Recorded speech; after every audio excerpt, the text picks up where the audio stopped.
All right. What is going on, ladies and gentlemen? How is it going? I am no one. And in today's video, I wanted to talk to you guys about some feedback that Intrepid requested a week or so ago. Now, I wasn't here. I was on vacation, and they asked for feedback about the guild bonuses and everything, and I still wanted to do that. Obviously we can go through the normal channels and we can post on the guild forums and everything, but I kind of felt like me making a really long, intricate post at this point in time, being the last person in line to, like a week later to make a post, kind of felt like being the last person in line at a Bonnie Blue event, right? Like she's not interested, you're not really interested either. Like what's the point in even being here? So I thought it'd be better to go this avenue, and then we'll just do a video and I'll just kind of dive in depth on my overall thoughts on what the progression tree for the guild system is, and talk about the pros, the cons, and where I think it can improve. And so that's what we're going to do with this video. So let's just dive into it. Now, first things first, I'm sure as you guys have seen before, I did a video a while back kind of talking about each individual bonus, and the guild tree is listed here. And you start off at the bottom of the tree, and when you get one guild skill point, you can gain 10 members. And you can branch off into the left branch, the center branch, or the right branch. And the left branch is more PvP and adventuring based. So adventuring XP multiplier increased by 5%, weapon XP multiplier increased by 5%, guild maximum guild size increased by 10, resource drops reduced by 10%. So when you die, you drop less resources. Guild Valorous Vitality, max health increased by 5%. XP debt multiplier reduced by 15%. Max mana increased by 5. Mana regeneration increased by 5% of your mentality. Health regeneration increased by 5% of your constitution. And then power multiplier increased by 5%. That's the combat side. If we go up into the center one, this is more for big guilds. Plus 10 members, plus 10 members, plus 20 members, plus 10, plus 10, plus 20, plus 20, plus 20, plus 10, and plus 10. So if you branch into all these, it looks like 10, 20, 30, 40, 50, 60, 70, 80, 90, 100, 120, 130, plus 140 members. So you can have 190 total members if you go up through the center tree. Or you could go to the right tree, and this is for your artisan and your crafting stuff, right? So you have your gathering XP rating, processing XP rating, crafting XP rating, guild gathering, guild processing, guild crafting. So your guilds are better in these fields. So if you're more of a crafting style guild, you'll be better effect for it. Guild crafting quality, processing time, reduction increased by 150, gathering quantity, gathering quality. So when you're gathering, like what rarity are you getting? How much of an option? Like how much better is this? Processing quality. So each time you process, you have a better chance of increasing quality there. And then crafting quality for quality rating increased by 150. And so then you also have guild sizes increased in here as well. And so overall, when you look at this, they basically have their tree set up into fighters, big guilds, and artisanal people, essentially. And when I first saw this, it's been interesting.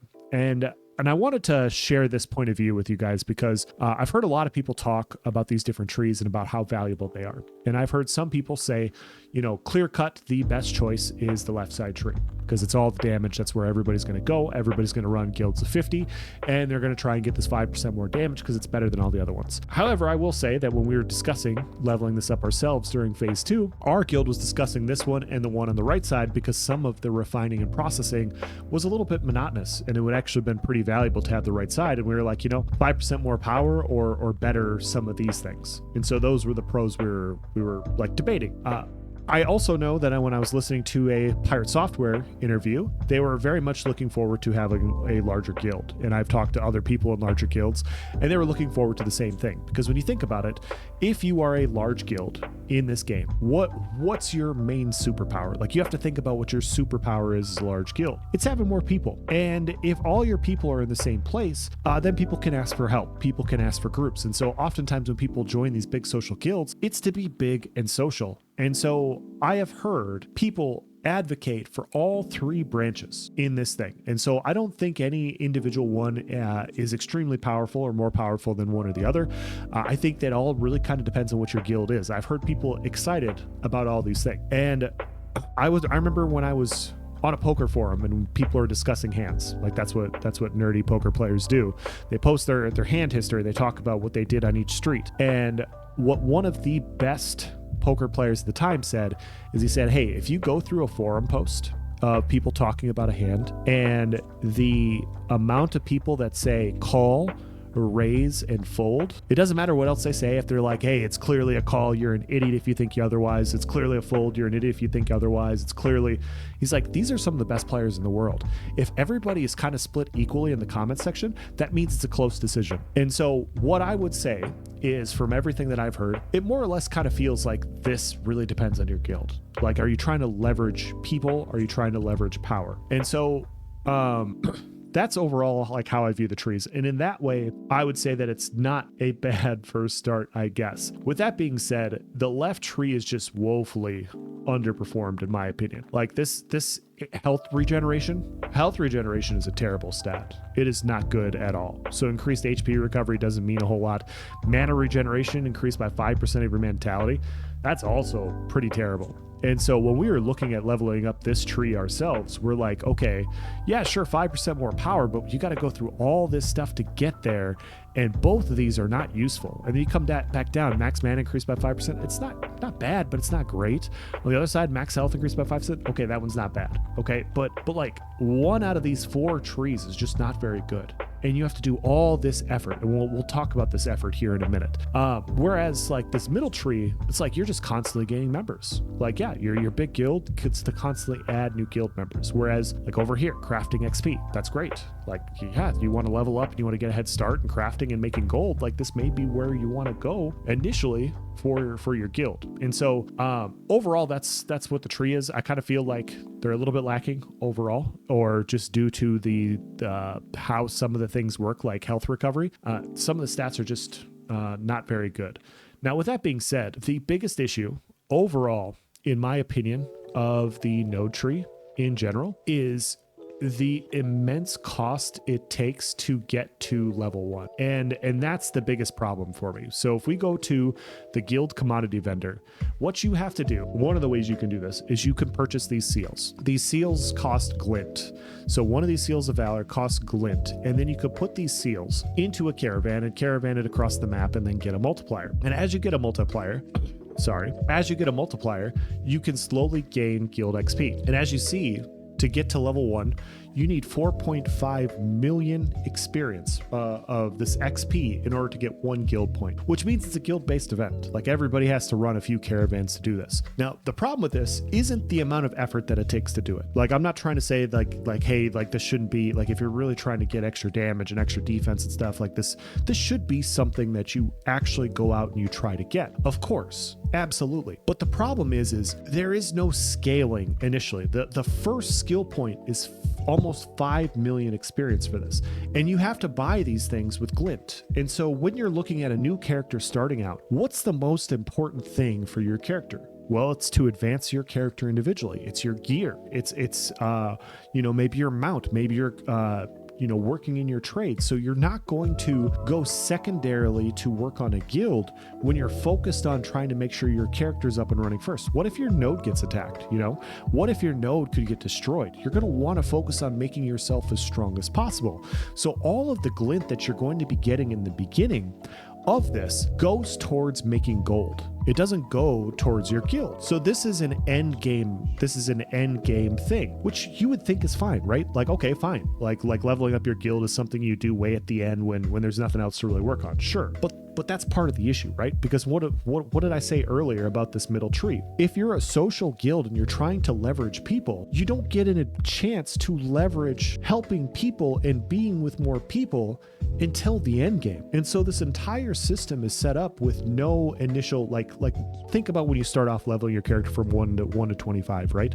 The first couple levels are really quick, and then it takes more and more time. That's how I would like to see this leveling and progression in the guild tree, because the first couple of things, like, yeah, you add 10 members, so you add 20 members. So now all of a sudden you go into 3 trees, you gain 80 members. That's, you have 80 total members instead of 50. So that's just more people you can pool into. If you go into this other side, you get your XP rating increase. Great, that you can actually use this at this point, because the way this currently works is none of the side stuff is really valuable. Like, this stuff is really valuable at the bottom in the beginning. Your crafting XP rating, like getting more experience early on is great. But like we just talked about, all this glint's going to go towards your professions. It is going to go towards your gear. And so because of these things, this is where the guild tree fails the most, in my opinion. It's got too much of a high startup in order to be valuable early on. And so people are never going to make this choice. I don't know, and maybe some guilds out there have like worked on it a little bit, but think about the amount of effort you need to run the caravans in order to get one skill point and then multiply it times like 10 or 12, whatever this 3, 4, 5, 6, 7, 8, 9. So nine more in order to continue to do that, in order to continue to get all these skill points to advance into your individual tree. And so that's the biggest issue, in my opinion. That's the biggest issue with this tree, is the extreme initial startup costs. So how would I like to see it fixed? How would I like to see it adjusted? Well, make a lower starting point, right? Like tier up. Like obviously your better stuff should be at the end. If your end game goal for the guild is to have 5% power multiplier, fine, and then it's at the end, have it tier up and take longer to get. Make it be hard to attain, but give people to allow guilds to get stuff along the way to where this is a choice. Like, hey guys, we need to run some stuff because, you know, our adventuring XP multiplier is increased by 5%. You know, if we all run an initial caravan for our guild, all 50 of us run one caravan across the map, we now have a 5% XP multiplier. So we get 5% more XP. This is actually beneficial for us in leveling to do so. We should absolutely go do this. Now you've created an event. You've driven incentive for people to run caravans out in the world. Same thing, weapon XP multiplier, all these sorts of things. And then you look over at the other side. It's the exact same thing on this other side, and then the same thing in the middle, like I said, for the social guilds. And so the initial XP should be much, much lower than this. I'm not saying the entire tree has to be easy, but it should start off slower, and then you should slowly tier up in the experience required and the value that it gives you. And then that way, as you're leveling your characters, as the world is leveling around you, your guild is also leveling with it. Because the way it currently functions, I don't think really anybody, like I know a few guilds were trying it in the second phase when it first came out, and then they realized how bad it was, and then they stopped, the people that I had talked to.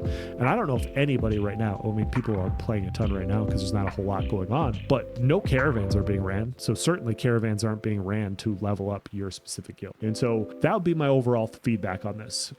Overall, the trees could do use some more work, some more balancing overall. I think how they're set up with guild members in the middle, artisan crafting on the right, and more combat on the left, I think that's fine. I think it's a good way to separate things.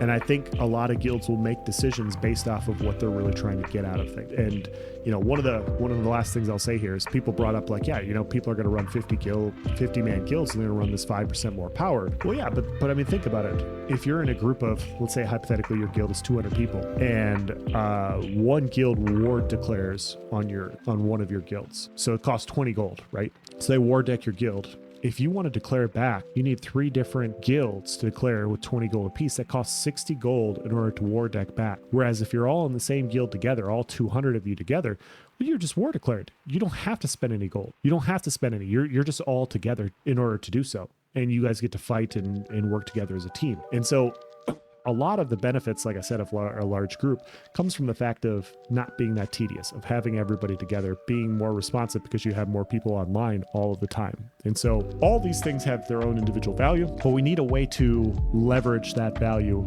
earlier on in the leveling process, because it's just, there's so many other things that are more important, whether it's helping other guild members, getting your own gear, getting materials, and this all gets pushed to the wayside.